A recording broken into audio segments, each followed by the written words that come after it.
Stay tuned because this week we take a look at how a new bill increases education benefits for veterans and how this affects some K-State students. Also this week we have coverage on how some local kids had the opportunity to learn how to build and fly airplanes. And we'll take a look at how K-State students learned about how to combat sexual assault on campus. We had lots of warm weather this week, but we may be in for a cool down. I'll have more for you later in the show. This is KKSU-LD, covering Manhattan, Riley County, and the Flint Hills, broadcasting in high definition from Kansas State University. You're watching Channel 8 News. Welcome to Channel 8 News. I'm Braxton Jones. And I'm Brandon Fayback. Thanks for tuning in. Today's show we have coverage on the Community 5K event, and we will have a live look at the job fair at Bramlage Coliseum. But first, we take a look at how a new bill affects veterans that are students at K-State. Veterans who want to continue their education at K-State will soon have a little more financial help. The Forever GI Bill signed into law by President Trump last month will give many veterans a chance for financial aid even long after they have left the service. Channel 8 reporter Chris Blasky has more on how veterans at K-State are taking advantage. The GI Bill increases educational benefits to cover more veterans, including some reservist members and military dependents. For K-State student Ethan Rounds, a current Army reservist, this comes as a welcome bit of help. It's great for me, and especially for a lot of other guys, because a lot of guys like me go from active duty where they think they just want to do, they want to be full hula and go and do the whole career and everything forever, and then they decide, later down the line, maybe this isn't exactly what I want to do with the rest of my life, and by that time, it's already too late for them to go and get free benefits for school and things like that. The bill also boosts benefits for those already using the educational program, such as the housing stipend, while eliminating the previous 15-year time limit veterans had to use their benefits after they separate from the military. 15 years seems like a long time, but life can often get in the way. With the new lifetime status, you can see more veterans heading towards college. Before August, veterans had a limit on the amount of time they had before they lost their GI Bill. The Forever GI Bill now extends that for a lifetime, which is a great thing because a lot of individuals, a lot of veterans can't necessarily begin attending college immediately after college or after getting out of the service. So a lifetime opportunity is wonderful for them. Sophomore Joshua Johnston, a former Marine, sees these extensions as an opportunity to get a degree. I already know a guy that just decided to go back to school recently just because he was in the Marine Corps, and he got out and just did not know what he wanted to do with his life for a few years, and I was talking to him and convinced him to go to technical school. It will take 3 years for all the new benefits of the GI Bill to become available, giving veterans more flexibility if they want to continue their education. In Manhattan, I'm Chris Blasky for Channel 8 News. The Office of Veteran Affairs on campus will be heading to a training seminar in a few weeks for additional training on the new benefits. For more information about these benefits, visit www.benefits.va.gov. Imagine being able to build your very own airplane. One Saturday a month, the Flint Hills Experimental Aviation Association helps local kids do exactly that through the Wingnuts Youth Education Aviation Program. Channel 8 News reporter Zach Rodaba jetted over to Junction City to find out more. Local kids have their heads in the cloud, and that's not a bad thing. The Wingnuts program gives kids an excellent opportunity to get hands-on experience and knowledge over all things aviation. These kids are able to come and learn about everything from building the plane to flying it. The Wingnuts program is led by Jim Clark. He's a local pilot who has been flying since he was a kid and is passionate about giving current kids the same opportunity. I've been flying since high school, and that was when we had to get the dinosaurs off of the runway. So I've been flying a long time, and I've got over 6,000 flight hours. A young man walked into my hangar about 12 years ago and asked, could he clean my hangar to get an airplane ride? So I said, well, no, but you can have an airplane ride. So I'd always given kids rides, and that kind of led me to the firm belief that kids were interested in aviation, but there was no aviation program or aviation activity that a kid could get involved with.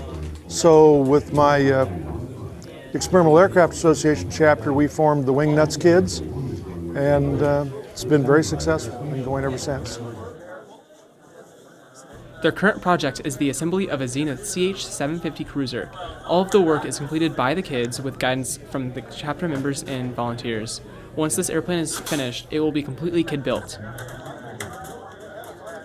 And they can spend 9 hours immersed in aviation, whether it be our full motion flight simulator or actually assembling a kid aircraft. They might like it.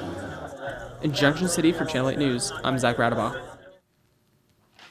The Wingnuts meet at 9 a.m. every second Saturday at Junction City Municipal Airport. Kids are welcome to come and learn more about aviation. For more information, you can visit 1354.eaachapter.org. According to a nationally representative survey for adults by the Center for Disease Control and Prevention, nearly 50% of college-age rape victims personally knew their attacker. And one 2016 study released by the Bureau of Justice Statistics stated an average 21% of undergraduate women in schools that participated reported experiencing sexual violence while in college. Nationally known speaker Dr. Keith Edwards, an expert in educating students on sexual violence prevention, spoke in the K-State Student Union on Tuesday about how people can work together to end today's rape culture.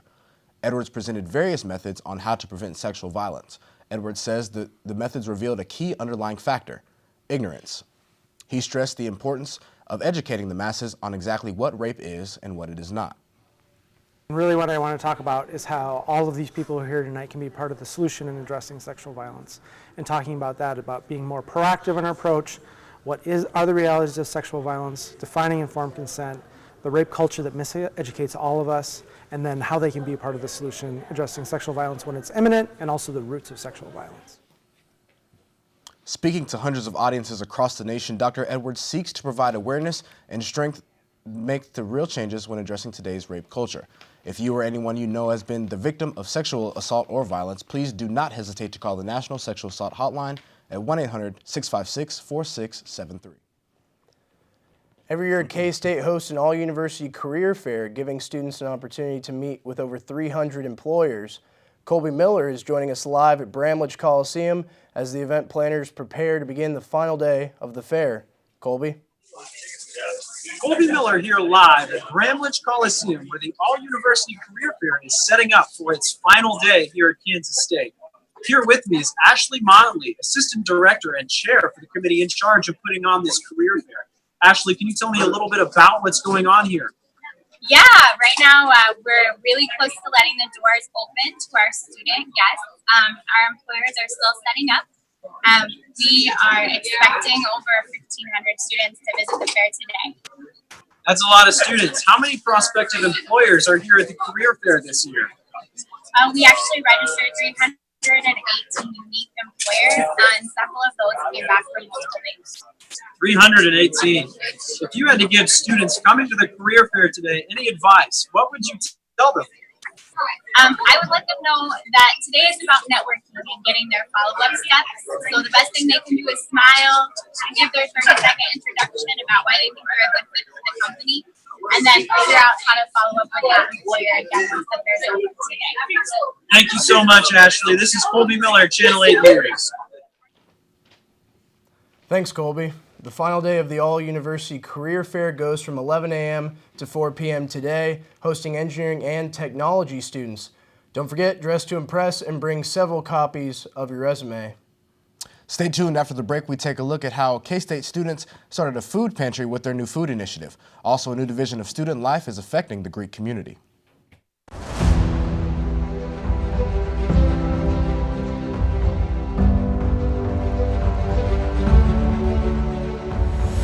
I know a spot that I love full well. 'Tis not in forest, nor yet in dell. Ever it holds me with magic spell. I think of thee, alma mater.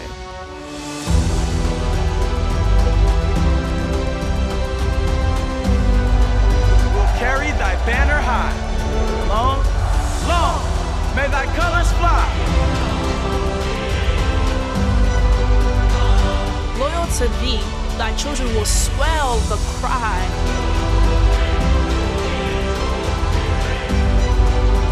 Hail, hail, hail, alma mater.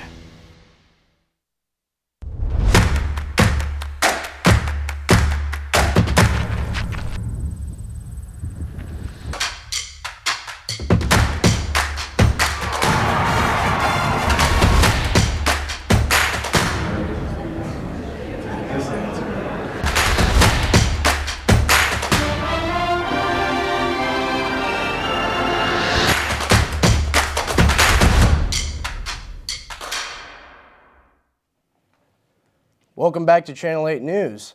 On Saturday, Central National Bank hosted its 5th annual Food for Life 5K run in support of the Flint Hills Bread Basket. All of the proceeds and donations for the run go to the Bread Basket so it can purchase items for families in poverty. The Bread Basket is known for providing canned goods to those in need in Manhattan. What sets the Bread Basket apart from other food pantries is its ability to provide perishable food items like milk and meats. Items such as these are important nutritional items not found in canned goods. All the proceeds and donations for the run go to the Bread Basket so it can provide those perishable items for families in need. Very important. Whenever we can raise funds, then I purchase a lot of perishables, which is milk and meat and eggs and margarine. And so this kind of money can help purchase the perishables that we purchase every week or month. Not only is the Manhattan community in need of a food pantry, but the K-State community has found there is a need for one on campus as well.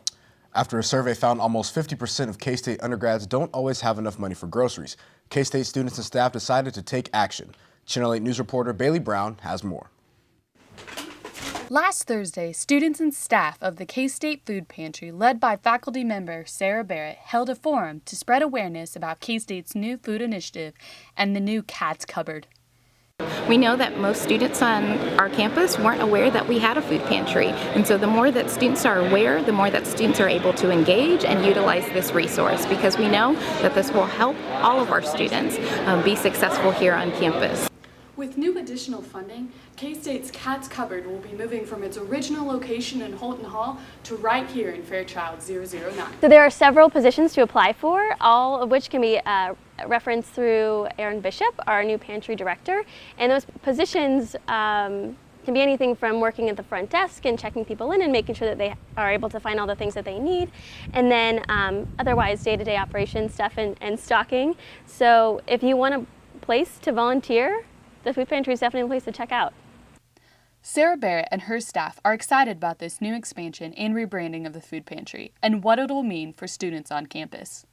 So hopefully this will be an initiative that all students, faculty, and staff can support to make sure that our students get everything that they need to be successful here at K-State. After a soft opening on September 20th, Cat's Cupboard will open for business on Sunday, Monday, and Wednesday evenings, or by appointment for any student who wants to take advantage of their services. In Manhattan, Kansas, Bailey Brown, Channel 8 News. Cat's Cupboard is currently accepting donations of non-perishable food items, cooking utensils, toiletries, and cookbooks. This summer, the Office of Fraternity and Sorority Life at K-State was dissolved. Channel 8 News reporter Bridget Howard found out what this means for the Greek community. A new vision for the Division of Student Life has been implemented, affecting the Greek community.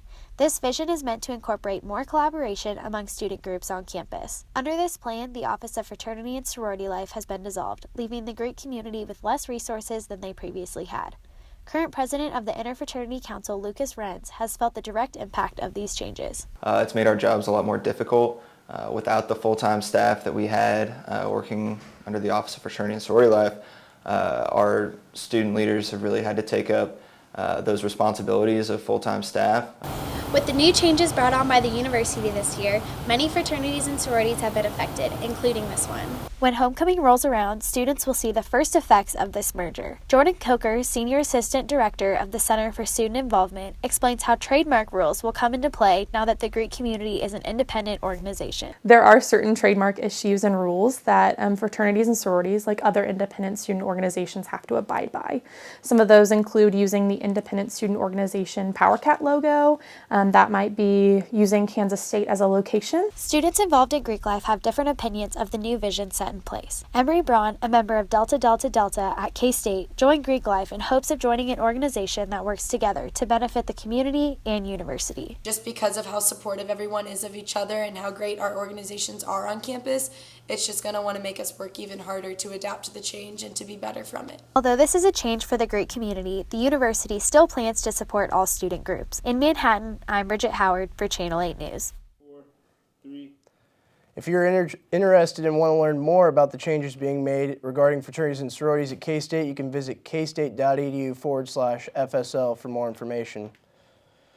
After the break, we'll take a live look at the Amazing Race held in Manhattan. And Blake Reed has your update for this week's weather. Outreach is more than a goal. It's our land-grant mission. We feed and sustain an expanding population and cultivate strong, stable families, growing responsibility and leadership in our youth through a far-reaching network of research, resources, and educators.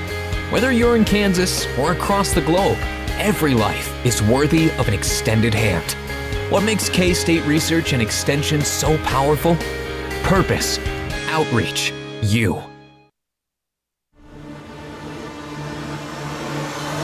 What a coach, what a program. Oh, they give him the dunk. He gets number 200. Now he's going to throw far side. Jordy's got it against the lead 40. Here comes Lockett. Look out. He can move. He was drilled by Reggie Walker. On the field, perfect throw. Pringle down the sideline. Touchdown. Whoever said college is for kicking back never met our students. They're here for college beyond the classroom, for jumping off the bandwagon and into an environment that fosters career potential. Internships and opportunities that open doors and continue advancing through a global education. At Kansas State University, students become leaders who guide the K-State family into the future. What jumpstarts a career with limitless possibilities? Character, drive, you. Welcome back to Channel 8 News. A research team at K-State dedicated to spreading relationship science called Relevate hosted their Amazing Race Manhattan fundraising event last Saturday, which took place at several different businesses in the city. Participants didn't waste any time as they rushed through the race, not only competing to be the best team, but to build on their friendships and relationships they possess. Reporter Brady Butke has more. A race to be the best. That was the mindset of contestants participating in the Amazing Race Manhattan last Saturday. We were the hot guys. Yeah, we're the hot guys. We were formerly just regular guys, but then the church found us. Michael Reckenberger and Paul Miller were ready to bring their A-game to the race, which would be rewarding more than $500 in prizes from local businesses sponsoring the event for first, second, and third place finishes. I saw a flyer for an Amazing Race, and we needed to win. Yeah, Michael saw this thing, and he said, hey, we should do this, and it was yesterday, I think. Yeah, and we just said yes. The race started at Nichols Hall, where teams signed up and were given their first checkpoint in the race. From there, they would bounce around to different locations in Manhattan on a scavenger hunt to continue the race. So one of the locations that the race took place at was here at the Beach Museum on campus. Students and adults were seen running from the parking lot over here to grab a piece of paper to where they would draw something that is very important in their life and show it to their partner. Since September is International Women's Friendship Month, Relevate says the race was a chance to strengthen the relationship participants had with their partners, male or female. From Manhattan, Kansas, I'm Brady Budke, Channel 8 News. Teams were charged a $40 entry fee to participate in the race, which would then go towards Relevate's cause of spreading relationship science to the public. The weather was pretty nice last weekend for the race. It was. Let's take it to Channel 8 News reporter Blake Reed to see if it'll stay that way this week. Thanks, Brandon. Now we'll look at our national weather. Over on the West Coast, we're going to see lots of rain in 63 in Seattle, 74 in Los Angeles. And as we look at Dallas, there's going to be some parting clouds, and it's going to be very warm. Up in Chicago, we got sun and 88. Up in New York, 86 and sunny. And down in Atlanta, we have parting clouds and sun, but we have a hurricane coming on. And Hurricane Maria came into Puerto Rico, hit yesterday, and took out their power. Our thoughts and prayers are with them. Now we take a look at the Kansas map. Over on the west side, we have very warm temperatures. And then on the middle, down by Wichita, it's 93. Up here will be about 93, so very hot, stay hydrated. And over in Jefferson, 88. Now we'll look at our 5-day weather forecast. For today, we have a high of 93 and very sunny. And then for the next 2 days, it's going to be sunny and 90s. Sunday will be 88 and cloudy. And Monday, it will start to cool down. Back to you, Brandon and Braxton. Stay tuned because when we come back, we'll take a look at how loyal K-State fans travel to Nashville to support the football team. We'll also hear from the Big 12 Freshman of the Week in soccer. and how the K-State volleyball team prepares to face their rival, the Kansas Jayhawks.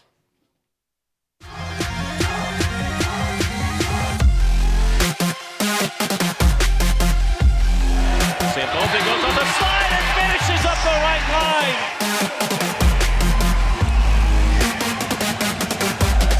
Ogo with authority.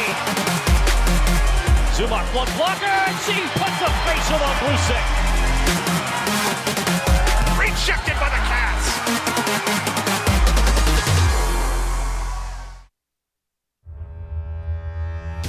We are a family that does not tolerate discrimination of any kind. A family that believes diversity, inclusion, and sportsmanship are expectations. A family that is supportive and seeks to promote a positive environment. A family that treats all people with respect and dignity. No matter their color, creed, gender, ethnicity, or sexual orientation. We are an empowered family. Who empowers family. Welcome to K-State. This is who we are.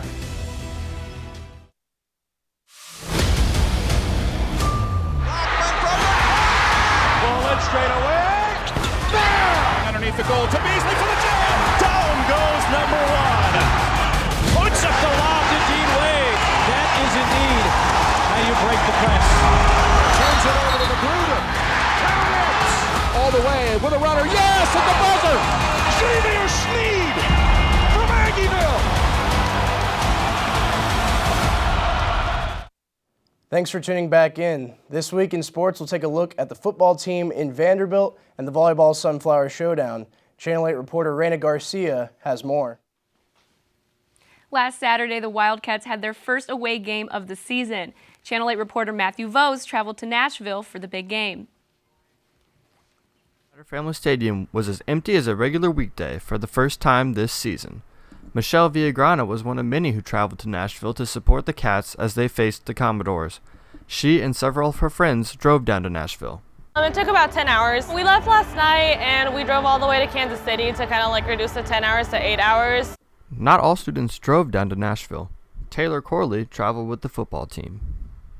I am actually flying with the football team down. I work for a place called K-State HDTV, and we film all the games and such, and I have to work a camera during the game, so I get to fly down, and it's kind of exciting. I am here at Vanderbilt Stadium in Nashville, Tennessee, where the Wildcats look to face on the Commodores. Both teams are 2-0 to start off the season. As you can see behind me, Wildcat fans have already started packing the stadium. Before the game, I interviewed students from the Kansas State Marching Band who are here to attend the game. We decided to come to Nashville because it was like the only football game we'll ever be able to go to since we're all in the band, and it's the only away game that was within driving distance. Being in the student section will be a lot different. I think it'll be much more relaxed, but it'll still be a fun experience. Obviously it's a road game, so it's not like the full home student experience, but there's quite a bit of K-State Purple fans here tonight, so I think it'll be pretty exciting and it'll be fun to be able to cheer on the football team from the stadium stands instead of from the band section. K-State students and fans filled nearly half the stadium. Before heading home to Manhattan, Kansas, many students explored Nashville. However, after a long weekend, it was back to the books. From Manhattan, Kansas, this has been Matthew Vose, Channel 8 News. After a tough loss, the Wildcats have a bye week this weekend before conference play. K-State women's soccer freshman Brooklyn Ince has been making a splash in their season so far, winning Big 12 Freshman of the Week. Ince had a huge week, scoring 2 goals and 1 assist. From Newton, Kansas, Ince is a 3-time 5A All-State selection recruit, including first-team honors in 2016. Ince explains what winning this award means to her. The Big 12 Freshman of the Week was just kind of a reflection of how good our team is doing right now offensively. I was just able to get those goals because of how good we're working together up top. All us freshmen, kind of me, Maddie, Hannah, and Christina work really well together, and I think that's helped a lot. For the second week in a row, K-State's women's soccer has received another Big 12 Freshman Player of the Week. Hannah Davis achieved the award this week, scoring 1 goal and 2 assists, tying a school record for 4 consecutive games with a match point. K-State travels to take on Texas Tech this Friday for the first ever conference game for the Wildcats. K-State's women's volleyball team faces off against the Kansas Jayhawks this weekend. After beginning conference play with the win over Oklahoma this week, the team now has their sights set on KU. The Sunflower Showdown will take place this Sunday at Ahern Fieldhouse as the Wildcats look to take down the Jayhawks and continue their strong start in Big 12 play. Head coach Susie Fritz explains how the team is preparing for the big match. Our preparation as we talk about opponents and we go into each match, we try to prepare the same. We try to keep it simple, talk about what they want to do most often and how we need to defend it. But I don't think it does any good to treat one single match any differently than we treat any other match. You know, we're just trying to get better with every opportunity to compete, and I think we feel the same going into this one. That's all the time we have for sports this week. Back to the desk with Brandon and Braxton. Thanks, Raina. Stick with us. We will have more news and final weather after the break. Plays it back for page 3. Swish! Goal backing in, spinorama right around Burris. She scored. Martin sees an open lane. It's all the way to the basket. Chambers hits the 3. What an impressive play by Kalila Middlebrooks. Big Lou says get out.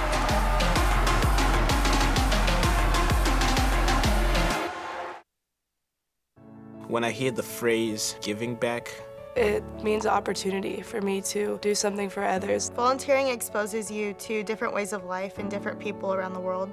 They teach you just as much as you teach them. it allows you to understand the social issues that we face. The only people who can resolve those social issues is us, and that's starting with our community. I think for me it means just really embodying what it means to be a part of that K-State family. K-State athletics team with Courts for Kids, and we went to Costa Rica, a town called Leona Veja.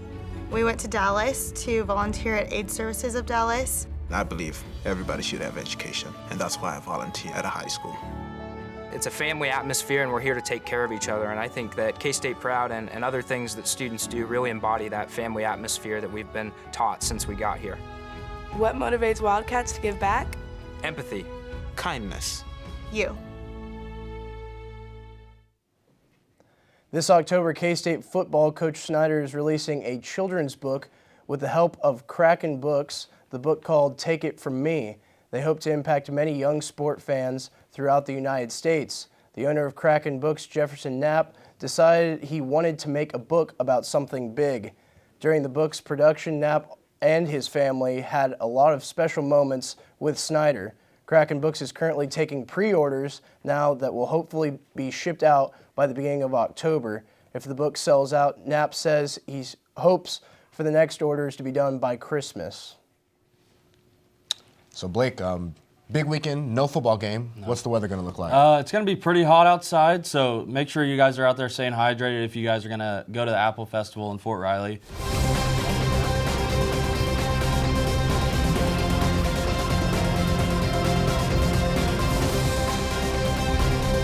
This is Channel 8 News.